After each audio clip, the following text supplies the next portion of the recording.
farm kit travel bag. What's in your box?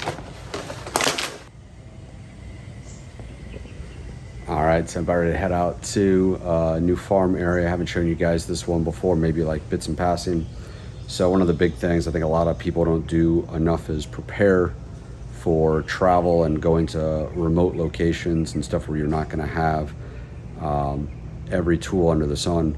So what I do is I have a travel box that has all my tools and equipment that I need for emergencies or for actually growing situations. So I'll just kind of go over some of the stuff that I pack out in my bag, and then kind of maintenance wise that I go through each trip that I take. One of the first ones that I really can't recommend enough is having a good set of gloves.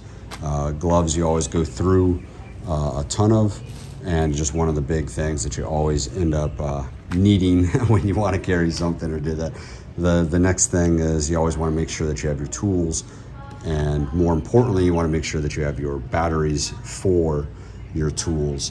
One of the best piece of kit that we actually have is these are shooting bags. This is made by Max Petition, and it's one of the easy ways to stow everything. What I do is I take my belt, my pants, and then I attach it on that. You can have 2, 3, 4.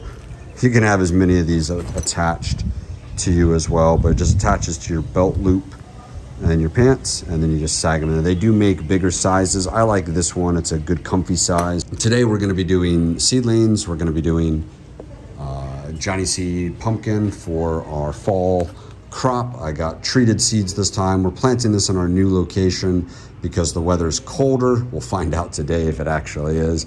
So one of the things you always want to make sure is that you got your bag, you got your kit pouch, and then got your seeds. So make sure you got everything to do your task.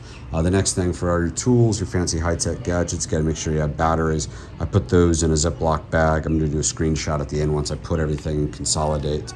Next one is phone GPS is great when you have signal, but I recommend the Garmin GPS, one of the easier ones. It can attach, stay in your car, as long as it picks up the satellites. You'll know exactly where you are. Farming, especially when you're doing like pumpkins or any type of lettuce, when you just do endless amounts of rows or corn, then you know where you started and finished. You can kind of get a good estimate of where you're going to actually need to plant, where to mow, where to treat, where to spray. And this is kind of, that's why the drone technology is so good with that, is it has a built-in GPS, so you know exactly where you started and stopped your thing. If you do it on foot, like we're gonna do today, then it's just gonna be one of those big things. Engineer's tape, marker's tape, this just marks your boundaries. I like this. This is a 100-meter roll. It's good for measuring out rows. We normally do 50 meters, so pretty easy in that. Next one, lint rollers, just very good at picking up stuff, seeds and anything else like that. Lint roller really helps. It's amazing the versatility of a lint roller. I like this. It's a grease pen, writes pretty much on anything, doesn't really get wiped off in the sun, doesn't really bleed out. Next would be a Sharpie. And then trash bags, can't ever have enough trash bags. I do have my duct tape, but I didn't bring it down. In the final picture, I'll bring down my duct tape. Kids' toys, got to make sure you got to have a kid's toy. It's like good luck charm. Plumber's pipe, I do like a 2-inch one, just expandable.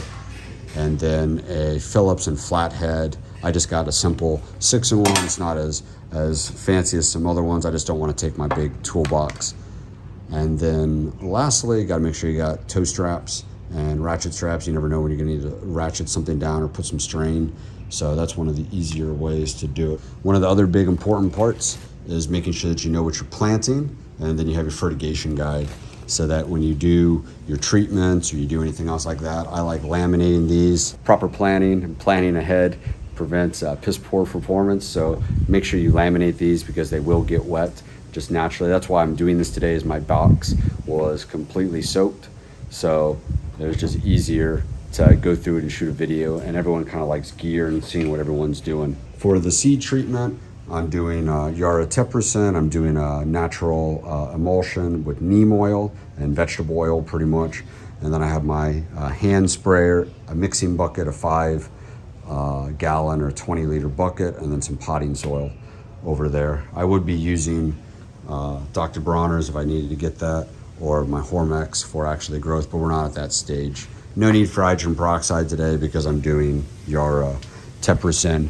I mentioned this in my other video, so we'll kind of go through this one. Yara 10% is a nitrogen and phosphorus plus zinc, so it just gives you the good details on that. This one I've had really good success with doing it. You can do 9 kilos of seeds with it, but everyone kind of does overkill. We're just going to show that later in the video, where we're just going to drench the seeds, let them dry, and then plant them out, and then it'll work pretty good for our seedling trays. So that's pretty much it for the overall gear. I keep it very simple. I'll show you how I pack it all out when I'm done.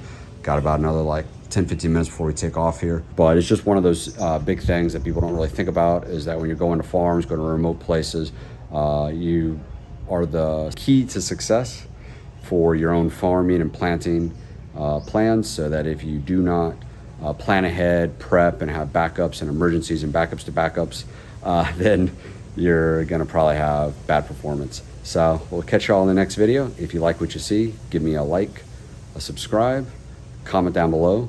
Let me know if there's anything else you'd like to see, and then comment what's in your box.